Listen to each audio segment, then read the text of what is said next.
not all infrastructure facilitates the process of moving these goods. And I also see a situation where we have the challenge of corruption along the way, which must also need to be dealt with to reduce people pushing others to pay for what they would not have paid. And thirdly, I also feel like we need to put an IT kind of a digitalized system that would fast track the movement of goods and people from one place to the other. And that would fast track, because once the system is made that way, it is faster than where sometimes you find at the border, you go more manual. You wait one track to be done, a lot of paperwork involved. But if you digitalize these systems, it will fast track the processes of movement of goods. And then on the side of the dams, true, there are issues around the dams that were meant to be done, the ones you've quoted, and the water system not being in place this far.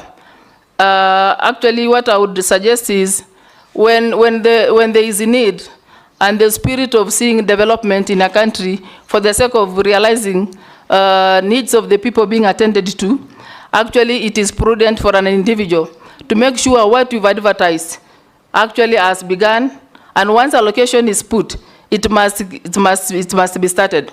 And if the whole project is multi-billion, I would advise where you go the first way. You take this phase first. Once that phase is complete, you go to another phase. At least by doing that, you will get value for money per phase. Than where you put one project, and maybe in the course of the many phases being started, there are likelihood of others being affected, and yet maybe you may have released all the money. For me, I think we need to be truthful to the process of procurement. We need to be truthful to the process of value for money. We need to be truthful to the realization of complete projects, so that at the end of the day, the issues of Kenya are attended, the suffering of Kenyans is reduced.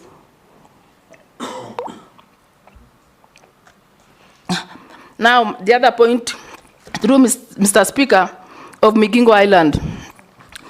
I have read about Migingo Island issue between Uganda and Kenya, and I believe the best way here, in fact, where it had reached, where now securities are not taxing the fishermen from the other state partner, was actually done away with. And for me, what I would suggest here, I'm subject to correction, what I would suggest here is where all the two states stakeholders that may play a role in this must converge to have a discussion on a better way forward. And to some extent, I would suggest that we have a legislative arm, and we also have Court of Justice in Tanzania, where they would take the lead role in mediating this issue between Kenya and Uganda, and also getting other non-interested parties, non-partisan, also come to arbitrate, so that at least at the end of the day, resolution is found and no citizens suffer.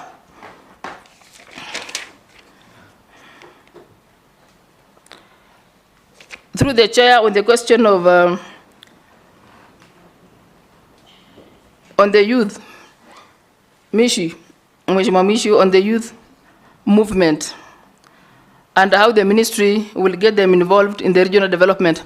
Actually, in every population of any state, the youth are part of the population. And I think it is time we come up with a specific affirmative action, just like we did with the women affirmative action policy, that enhances inclusion of women by all means. I think where we are headed now is to have an independent and a deliberate policy that will incorporate the young population of this country, the young professionals in this country, into every activity, not mine alone, not the Ministry of East Africa Community alone, even the other ministries. We just put a deliberate policy that would enhance their involvement, so that they also bring the young expertise, they also bring their bit of, as they also learn from the structure itself. So I think we need to do a deliberate policy on this.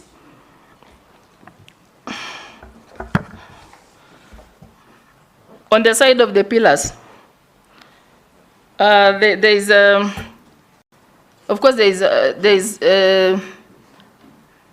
enhancing the trade. There is the issue of the protocol that pertains to immigration. I've forgotten that one, but I'll remember. The poor infrastructure, these are part of the pillars. We also have the political federation as part of it. We also have the monetary policy being part of it. So these are the pillars that are supposed, and the trade and the market actually, as part of the pillars that need to be enhanced. And of course, there is also the issue of the language, where now people will move freely and communicate a language that will facilitate the fast tracking of what is supposed to be put to enhance the full realization of East Africa community.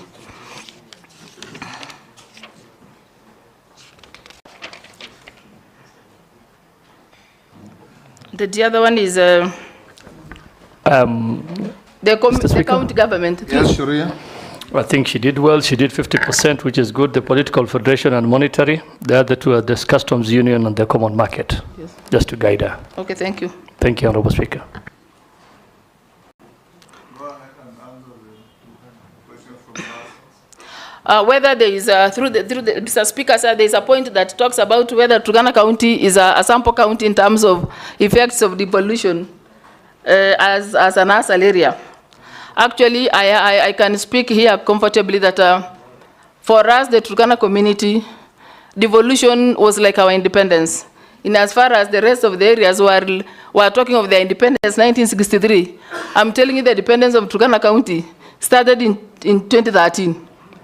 Because the infrastructure that others were supposed to pick from, at least they had a background and they had to start from a particular level. In Turkana County, in water, in health, in education, in security, all those basic needs of a human being. Actually, we had to start from the point one, including the nursery schools, infrastructural for schools, infrastructural for health facilities. We all had to begin. That is why, in as far as when Turkana was said to be receiving billions, I'm telling you what is billions in a beginning point where you had totally nothing. So for us, as people said, the beginning and the independence of Turkana County began in 2013. It is real. It's very practical. And even right now, we still need more. Because for a very long time since independence, they had never gotten attention from anybody, maybe because of the distance. Sometimes the closer you are to the network at the center, the better you are. When you are far away in terms of even being far in infrastructure. So I think Turkana case may be different.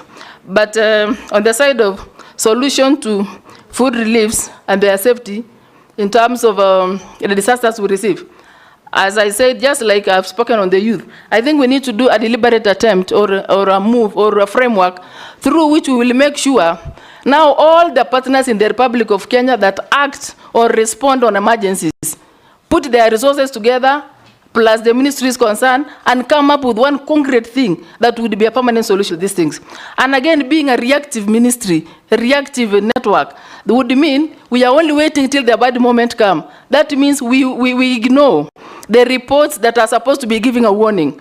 There are institutions that give warning to what's likely to happen. But we wait too long till this thing happens, we lose lives, we lose livestock. Then when we come, that's the time we come to appear like we are pushing to do something possible. I think even us, as the victims of these disasters, need to push the partners that are within us. I know most ASAL areas have the biggest number of NGOs. I think it is time we put a framework that will make them now think permanently in a solution-based way. Vicaria, have you? Vicaria, we'll have one more of a member who came in late. Thank you, Chairman. My name is Vicaria David. I come from Nakuru Town East constituency. Honorable Chair, I think the things I wanted to ask has been asked, but I think it is important for us to put emphasis to the nominee that had an opportunity of going for a climate change conference in Arusha the other day. Honorable Speaker, when I reached Namanga, if you see the queue of vehicles from Kenya vis-a-vis the other side that are coming in, then you realize there is a problem. And I think it is important for the nominee to take charge and cognizant of that fact, that we can't have a smaller queue on the other side coming this side, and then a longer queue going on the other side. And this goes again to what Majority Leader has been saying.